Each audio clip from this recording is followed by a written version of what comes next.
finally the man who we all wanted to talk to.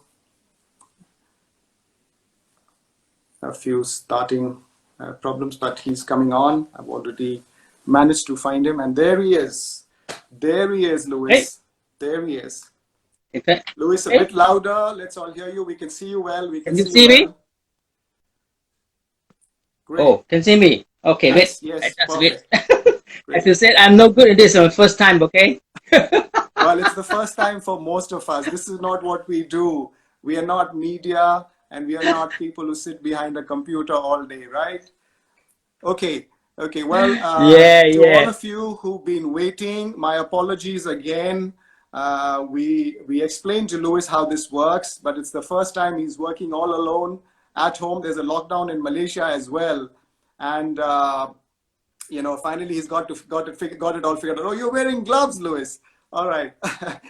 Okay, so so we're gonna start talking to Louis. We are talking to Louis, who's the founder of the Rainforest Challenge, which is the International Off-Road Challenge of Malaysia, which completes 25 years in this year, 2020.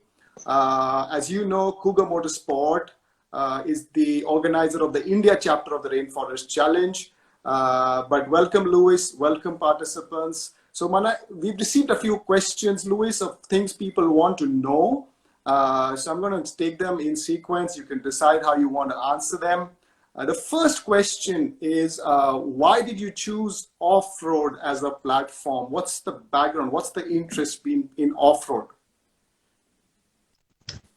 Okay, first of all, welcome everybody. Thanks, Ashish. And thank you, Cougar Motorsports, for this live first time, as we know. Well, let's say that when I was young, I always loved the outdoors. That's number one. So I used to go to, and then in the secondary school, I joined the Scouts movement. There you are, the off-road, the feel of the countryside, the off-road is all inside me since I was young. So there, off-road is part of me. When I was young, to join the Scout. When I was in the Scout, I learned more on this outdoors thing, you know. That's where interesting. off-road comes into picture. I also think, you know, whatever I've seen in all my visits in your events and among the Malaysians, it's like a way of life in Malaysia. A lot of people are born and brought up on plantations. They like camping, they like the outdoors, and I guess that's where this whole interest in off-road comes from. So how did RFC start? Okay, well, actually, I started this one in after getting into the works. My first 4x4 car was actually Isuzu, which I didn't plan to buy a 4x4 in the first place. It was actually bought for me by my friend. I was in Singapore. I transferred to Malaysia, and so after that, I got used to the four-wheel drive. So the idea of the Rainforest Challenge came only after joining the club for a number of years. And then when I became the president of the 4x4 Adventure Club, that's where I organized the Monsoon Challenge. That was the first RFC, actually, based on the RFC format. And from there, the following year, 1997, I left my company, which is the Embassy of Spain Commercial Office, and to start an event management company called Motorsport Adventure. Okay, so you know, we had Mervin on the call just before we got you, and you know, one of the things which he said is that he's never seen you drive a four-wheel drive vehicle or handle a winch, but that's wrong then, because you did have an Isuzu and you did join the 4x4 club and you were the president of the club, and that's how you started it. Great. So I'm going to jump straight on to, you know, the challenges, something interesting. What has been the most challenging year for you? What happened, or what has been the most challenging year in RFC ever? Well, in this case, I should say we call it the infamous Monsoon War of 2007. That was on the 10th anniversary of the Rainforest Challenge. That year, we've been in by 4x4 and came out by boats. And even airborne rescue was called off, aborted because of the monsoon rain. That was how tough it was. The monsoon caught us right in the middle of the event when we went in. It was all still dry, but halfway through, the rains came and washed out everything. So we were actually stranded in between the jungle and the civilization. So there were frantic calls. We were about 180 foreigners plus Malaysians and about 60 vehicles, all stranded out like a war zone, you know. And we called in the airborne, the police, and the air units, but they couldn't go in because of too much heavy rain and clouds. So in the end, we got up by boats, as you can see from the on the picture. That we call in the police and the fire department to have this boat rescue. So we all three rescued then. by boat. 2007 and the monsoon Yes. Rescue. I think David was stuck in that as well. I've heard stories from David about that. Yes. Okay. You remember well, that one. And how about your best moment in these 25 years? What's been the best ever moment of RFC?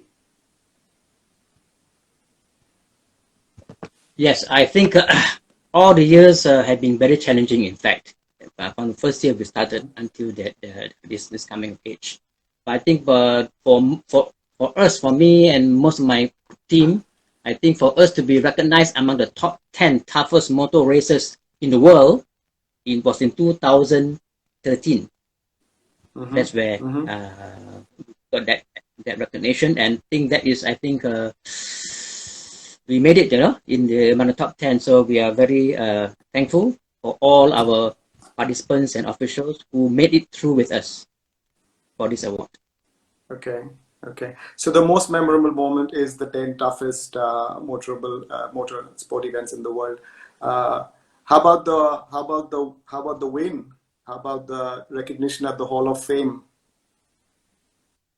Yes, of course. Yes, of course. The other one is, of course, in the Hall of Fame in Shanghai. We were called for this annual dinner thing and to see this Hall of Fame. Also, we were in the Beijing Exhibition Center for this recognition of the Rainforest Challenge among the world's premier events at that time. Right. Great. 16 Great. Years here, I think. Another question is about sponsors and partners. Does RFC Malaysia get a lot of sponsors, Louis, who've been with you for the last 25 years, which help you to do this event?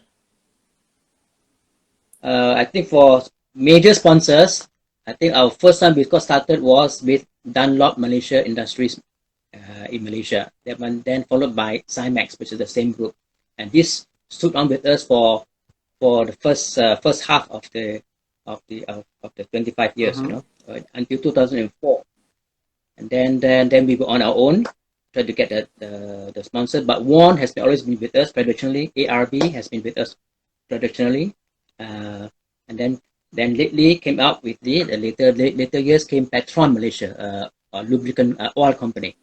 Well, you certainly do better than us, I can tell you, in terms of sponsorship. And of course, the Malaysian government, Louis.